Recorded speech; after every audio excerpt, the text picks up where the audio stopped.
Hey, what's happening, everyone? It is I, the man, the myth, the mustache, Tim here, with a brand new video for you. Welcome to part 22 of What If Izuku Was an All-for-One Fan. That's right, we've gone 2 past the regular. Can we continue more? Let's find out, shall we? So please sit back and relax because you are in for a treat. With that out of the way, let's get this story going, shall we? Inko stared into her mirror, which had a picture of a smiling Izuku in a UA uniform pinned just to the corner. She tore her vision away from the picture and began adjusting her hair and makeup for the big day. She tried her best to wear a smile, but even on her own wedding day, Inko still couldn't bring herself to true happiness, knowing her son Izuku was a villain and had gone off the grid for a year. At least, she could find some solace in that she had her quirk back, and Izuku, along with the League, hadn't done anything of consequence for the past year. Little did she know, it was the quiet before the storm. Literally, in this case. Aizawa glared daggers at his roommate, who was fixing his hair through the mirror, trying his best to tune out Present Mike's babbling. It was too early in the morning, and if he wasn't doing this for the wedding where he'd be marrying Inko, Aizawa just would have stayed in bed and scared off Mike. But again, it was Aizawa's big day, so he needed to look presentable. Still, he couldn't shake that feeling that he was being watched. Don't be paranoid, Shota buddy! You feel like you're being watched because you're being watched by every hero and student you and Inko invited to the wedding. Today is your day, and you two are the talk of UA. Own it, my man! Besides, as your best man, I am ordering you to take it easy. Just chill. We got Endeavor and Sir Night Eyes agencies running security detail for the whole event, so it ain't getting any safer. Plus, I would never let my best bud's wedding day get ruined either.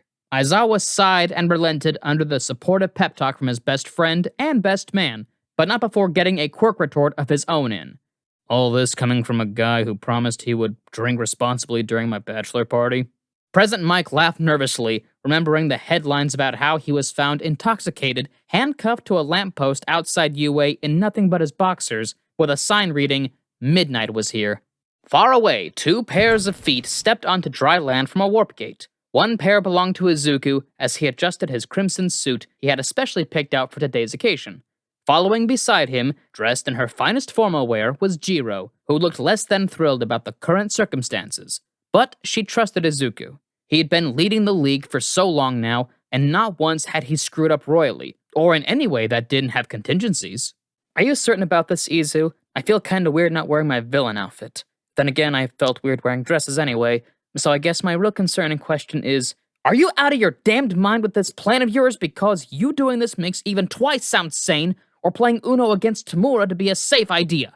Jiro said, as she looked around, scanning the area around them out of natural habit. Ah, Kyo, it'll be fine. Sure, I didn't receive an invitation, but I'm certain my mother will be happily surprised to see me there to give my best wishes before I truly depart from her life for good. As for you, 1, you look just fine, and 2, I'm sure I'm allowed to bring a +1, and we both know Tamura is by no means a wedding person. Izuku smiled and started laughing at Jiro as he gently stroked her dress with his metallic claws that emerged from his back. And if any of those heroes try anything, well, the most powerful villain on the planet will have a few things to say about it. Jiro smirked and punched Izuku in the shoulder as his claws retracted away slowly.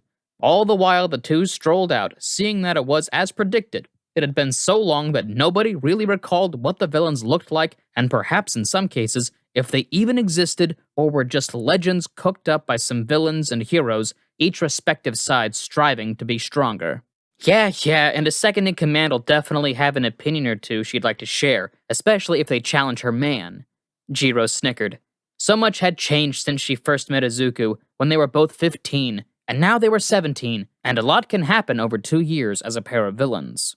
One of which being Jiro befriending Mina and learning from the mind-reading villainess that during a guys' night, Izuku revealed his feelings about Jiro to the other male League members, and it was only natural that Jiro confronted Izuku to see if things had changed, given that Izuku had since lost All for One, taking over leadership of the LOV and come into full possession of the One for None quirk. Izuku's response was a kind-hearted reply of, how about we see how things go until we're done with Operation Phoenix Feather? The pair of teenage villains teased and joked with each other as they made their way through the day, and as they walked to their destination, a church building. A few sidekicks were dotted around the outside, running security, But as the initial plan had predicted, security would be very difficult to get past. That is, if Izuku and Jiro hadn't been sticking to their assigned LOV training routines, along with the League having spent their time around the world operating in the shadows for the past year. Now getting past these semi-seasoned sidekicks and heroes was a joke, and not a drop of blood was spilled or a single alarm raised. Nobody knew that Izuku or Jiro were on the premises. They wanted to walk to the venue together, in all honesty, although they weren't the only League of Villains members requesting to be warped slightly off course from their original drop coordinates. So they can visit a place of significance or take in the changes of Japan without their presence for a whole year. A shame not all the original inner circle were present to return to Japan. Flashback time. Lightning arced around Magni and the villain known as Fleckturn. The pair were forced to interlock their vice-like fists, thanks to Magni's innate magnetism quirk overpowering Fleckturn's reflection quirk. Ultimately, however, the ending was a horrible sight for the entire LOV, who were combating Fleckturn's organization of Humorize. Both sides ceased their fighting as they watched Magni and Fleckturn implode and disintegrate in a massively electrically charged magnetic blast. The villains knelt one by one to Izuku and Tamura. Towns, cities, states, countries, continents fell to accept that Tactikill was the #1 villain, legend or not. Izuku had done what his father had. He was the new boogeyman of the underworld, and not much unlike All for One, Izuku had achieved the status of #1 villain across the globe. All that remained to solidify this forever was to force the old #1 villain to kneel, a villain nobody had seen or heard from in years as they played the long game, much like Tactikill and All for One, but now it was checkmate. Game over. Tactikill frantically threw rubble away, screaming the name of his comrade who he'd watched get buried in the destruction of the building. As twice cloned Ragnarok frantically, and Dabi roared orders for every available Nomu immune to fire or resistant to it to get digging. But it was all for naught. All that remained and could be found of the great escape artist was his cracked mask, his cane that had snapped in two, and the hole he had left behind in the young Eri's heart, who had fallen to her knees crying, wailing out next to Izuku's feet inside her room, as what had happened had been explained to her. Eri clutched her father, Mr. Compress's broken cane closely, and focused her quirk in the way she had been educated by Izuku, and mended it. She already had the villain name of Sorceress, so Eri saw fit to incorporate her father's mask and cane into her signature look, even if the mask was a bit big for her. The third and final to fall was Gentle Criminal, who died securing his place in the history books of the world as the greatest thief to ever steal without spilling a drop of blood, or ever being detected during his tenure with Tactikill. He died, sacrificing himself in the process to save the LOV during his final and biggest heist. The heist of a device Tactikill referred to as the Reverse Anti-Nucleic Ion Core, a device that, if it went critical, would implode and annihilate an area that could comprise 80% of the United States. Despite being called Gentle Criminal, he died a hero. Not just to the League of Villains, but to several members of civil society. Inside the church, everyone prepared themselves for what they had to do during this rare event of a marriage between two heroes. Shota Aizawa adjusted his suit and ensured he looked presentable. Of course, he'd always have that tired, ragged look in his facial features, but at the end of the day, Inko found that little thing cute about him. Inko, on the other hand, was given a slightly more prettied-up version of her hero suit, or well, kimono, and due to her personality, Inko had decided against wearing makeup. After all, Shota liked people for who they were and didn't need things like cosmetics to lower or increase his opinions of who they were. The guest list consisted of the Todoroki family, who had newly come together after Endeavor's clash with Hell awakened him to what he'd been doing to them all for so long, and 1 whole year without the League was definitely plenty of time to patch up some holes in relationships. Not all, but most. The Shields, Nezu, Present Mike, since Shota needed someone as a best man. As for Inko's bridesmaid, that honor fell to Midnight.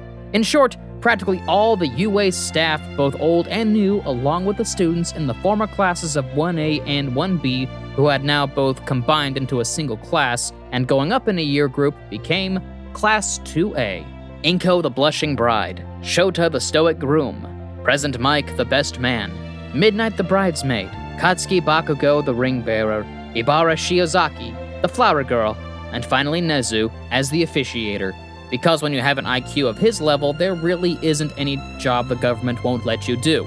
So entertaining Nezu's desire to see to it that Shota and Inko are wed was of little consequence. But it was, once everyone stood in their places, that the doors of the church burst open with Izuku strolling in with a smirk and Jiro on his arm. Everyone in that entire building were ready to attack Izuku on sight, all needing Nezu and Inko to stay their hands and point out that Izuku wasn't dressed in his villain attire, and given Jiro was around his arm, he wouldn't be able to use his telekinetic abilities. But also, Inko was internally gushing at what was going on with her son and this girl. I trust I'm not too late to see my biological mother get married? Izuku smiled as he wandered closer to his mother with Jiro at his side. No, you aren't. But why are you here to see us get married, Izuku? I thought you were enraged about it. Inko looked towards her son and then glanced at the girl wrapped around his arm, trying her best not to let a smirk or smile show. Oh, I am still enraged about it, but Aizawa here was right. I can either throw a tantrum like a child, or I can be happy for you. Not to mention, after spending a year seizing the position of #1 villain in the world and meditating with one for none, I realize I can't move on with my life as Izuku Shigaraki or Tactikill until I end all ties to my former life as Izuku Midoriya, and everyone here in this room will agree Izuku Midoriya was a good kid. Mostly. So I figure he deserves to go out on a good note, like watching his mother get married. After that, I'm Izuku Shigaraki and Tactikill once more. Izuku Midoriya once more, if only for this event, hung his head and hugged his mother, whispering something only she could hear. As Izuku pulled away from Inko, smiling with a few tears in his eyes, she stared at him wide-eyed and pulled him back in, crying. Jiro and Aizawa watched on with equally satisfied smirks on their faces. Both may not have heard it, but a long-left unresolved rift between mother and son had been mended. Now, Inko's special day was truly special. Izuku and Jiro sat down in the front row and watched the ceremonies unfold. This video is sponsored by ExpressVPN. ExpressVPN allows you to change your IP address, making it harder to track and securing your privacy. In addition to providing safe paths through the web, you can also expand the reach of your favorite streaming services like Disney+. Let's say you live in the United States and you want to watch something from Japan, but you can't. Real easy. Just switch your location to Japan with the VPN and you can access whatever you want. Check out the link in the description to get 3 extra months when you purchase the 12-month subscription plan that costs $99.99 a year. This deal is for a limited time though. And once again, thanks to ExpressVPN for sponsoring this video. Do you, Inko Midoriya, take Shota Aizawa to have and to hold from this day forward, for better, for worse, for richer, for poorer, in sickness and in health, to love and to cherish, until death do you part? Nezu spoke up, receiving an I do from Inko. And do you, Shota Aizawa, take Inko Midoriya to have and to hold from this day forward, for better, for worse, for richer, for poorer, in sickness and in health, to love and to cherish, until a loud bang rang out from the upper floor of the church as smoke emerged from the barrel of Lady Nagant's quirk. Death do you part? Guess he doesn't want to say I do, G-Force. Lady Nagant started cackling before an entire church pew was thrown at her. Eyes instantly went to Inko, but she was too busy sobbing over a deceased Aizawa. Then eyes and heads turned to the true source, an enraged Izuku Midoriya, with claws spinning from his back and grabbing and launching floor tiles at the assassin. Even though she was caught off guard by this, she was barely dodging the attacks. Nagant, explain yourself this instant! I ordered any present League members to only intervene if I needed to escape, and to kill only if no option was left. You know what? I don't care for your reasoning. I'll carve you into ribbons! Everyone else in the inner circle holds their place because of the loyalty. You only stay because of money. I should have disposed of you after you fulfilled your use to us by assisting me with Redestro. Mother! Permission to kill this Izuku was cut off by his mother, rising to her feet and her eyes exploding into green light as she started floating off the floor. Language, Izuku! And no, she doesn't deserve the mercy of death. Oh, and she's mine, so nobody should get in my way. Inko growled as she took hold of Izuku's levitating objects and threw them at Nagant, the two women engaging in a back-and-forth ranged battle. Jiro grabbed Aizawa and plugged one of her earjacks into his chest.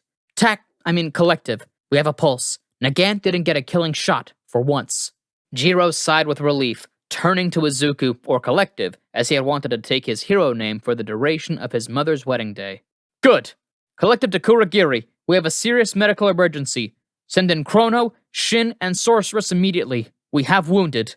Izuku shouted into a phone. Hearing her target survived her initial attempt to shoot him through the heart, Nagant took aim and fired a shot, only for it to get blocked by a red metal arm belonging to Endeavor. Never thought I'd say this, but we got your team covered, Izuku. Do what you have to do. If you're working this hard to get Aizawa healed, you didn't plan this. Nagant's gone rogue from the League. Izuku smiled and nodded at Endeavor. Through a warp gate, the League of Villains rushed in, some of them out of breath. Izuku, we have a problem. Nagant isn't the only rogue agent. She managed to sway several new recruits from our global campaign to follow her in this coup. What are your orders on dealing with the rebels? Mustard said as he loaded his rifle. Take them down, but leave them alive. Today we do things the hero's way. We'll only use termination as a final option. Understood? Mustard paused before switching his rifle to taser mode. Copy that. I'll relay your orders to everyone else. Tamura won't be too happy, though. Izuku clicked his tongue at the last comment, whilst watching Shin Nemoto remove the bullet from the entry hole as Chronostasis used his quirk to slow down Aizawa's body, slowing the underground hero's approach towards death. Let my brother be unhappy about it. It's still an order from his leader. As Izuku spoke, Eri, or Sorceress, moved between Shin Nemoto and Chronostasis and placed a hand on Eraserhead. She focused just as Izuku had taught her for the past year. Doing this felt right, especially after what had happened to our papa. Inko! Aizawa's going to live thanks to, Sorceress here. Also, she said to call you Auntie, Inko? Regardless, I can tell from the look in everyone's eyes here is that Nagant will get away with this, or worse, fire a second shot that will hit its mark. Let us help! Nezu shouted out as he whacked an oncoming thug from Nagant's rebellion with a Bible, working with Mei Hatsume, who then tossed the small rodent bear a stun baton, letting Nezu knock the man out cold with a low-level shock to the cranium. Fine, let's take this gun-toting cow down! Inko growled as she telekinetically shielded herself from Nagant's bullets. 3 cones of fire brought a vast group of the thugs to their knees. One came from Endeavor, the second from Shoto, and the third from Dabi. An almost unseen thug crept up behind Dabi and raised his fists, prepared to cave Dabi's skull in. But quickly, Raid Todoroki wrapped her hands around the thug's neck and froze them solid in a large ice prison. Twice and Ectoplasm operated in tandem, using their clones to eliminate the hostile thugs and shield their allies.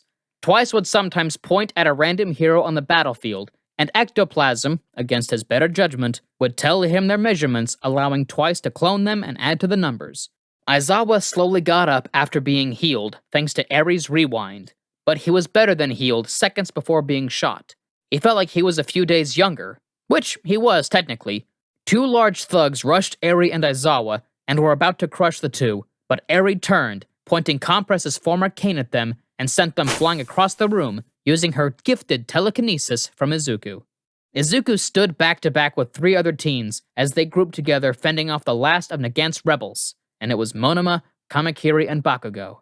The heroes and villains around the rooms couldn't believe the teams they were working in, but here they were. Never thought I'd be glad to hear your explosions again, Firecracker. Kamakiri verbally jabbed as he kneed a thug in the gut, then pinned them to the wall with shots of spikes from his hair. And I never thought I'd fight on the same team as you extras, Bakugo retorted, slamming 2 villains into each other by their heads. Less talking, more battling, Monoma commanded as he blasted his finger blaster quirks. Midnight and Mustard backed up into each other and looked at each other for a few moments. You thinking what I'm thinking, kid? Midnight smirked as she pulled a thug in to get gassed by her quirk, similar to what Mustard was doing at the time on his own. Combo quirk? Yes, ma'am. Mustard chuckled through his gas mask, throwing a backup rebreather to Midnight. Mustard to Kurogiri, get all friendlies out of the church, and from there, me and Midnight need you and the others to block and lock every possible way out. Mustard spoke over his comms as he zapped an oncoming thug with his taser rifle. Understood, young Mustard.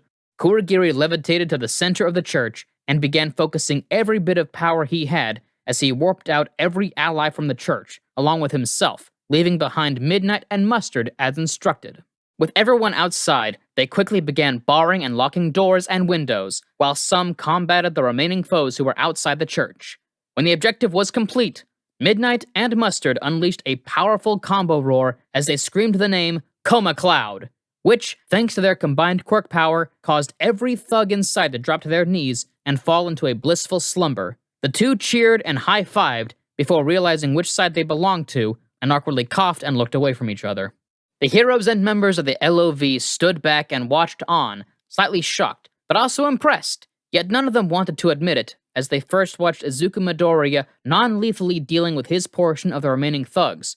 Next up, they watched Tamura Shigaraki use his various stolen quirks to also easily take out the rebellious thugs from the League without killing them, as much as that ticked him off. They also watched him go the extra mile and steal their quirks. However, lastly, they watched the 80% charge strength of One for All from Melissa's shield, but somehow it was boosted. In fact, Izuku and Tamura both felt even stronger during this moment in battle. It was then that the flames with eyes hovered over their hosts. The black fire with green pupil for Izuku, the gray fire and red pupil for Tamura, and finally, the white flame with blue pupil of Melissa. It was the vestiges of their one-for-none quirks.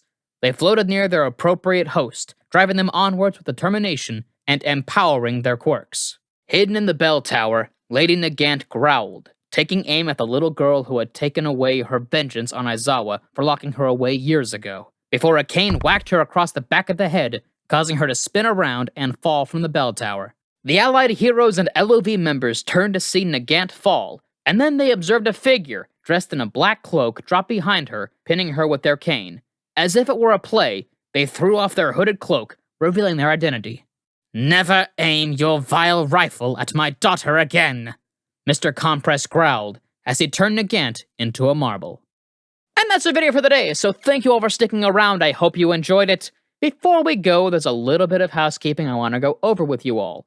First things first, I want to thank some of our patrons: BD Flames, Ethan Davis, Terry Chills, Shifter Meals, Adam Zadgel, Zavbeat03, Zill, and Joshua Phelps. Secondly, I also want to thank some of our YouTube members: Toya Costa, Rob the King, SithLord906, CEF2364 and Knuckles, Rimueu Tempest, Angel Juarez, Donald C. Stewart, Bryant Greer, and Refeek135. Thirdly, if you're in the mood for some great storytelling, We the Celestials has you covered. That's right, our We the Celestials My Hero Academia and Naruto What If channels retell the story of their namesake anime, but with a twist. So go check out more of that if you want more of it and you're interested in so. You can find it all in the description as well as on our main YouTube channel. Fourthly, on behalf of We the Celestials, I want to thank everyone involved in today's excellent content productions. Give the writer and the editor some love, please. Their details can be found in the description. Finally, if you like what we do here at We the Celestials, then here's an invitation to join our team. There's only one caveat: you must be 16 years or older to join our crew. You can sign up for whichever category fulfills your interests by joining the recruitment Discord using the link in the description below. And with that being said, thank you all for watching, and have an amazing day. And as always, be kind to yourselves, be kind to others, and stay awesome. This has been Tim, Mustache out.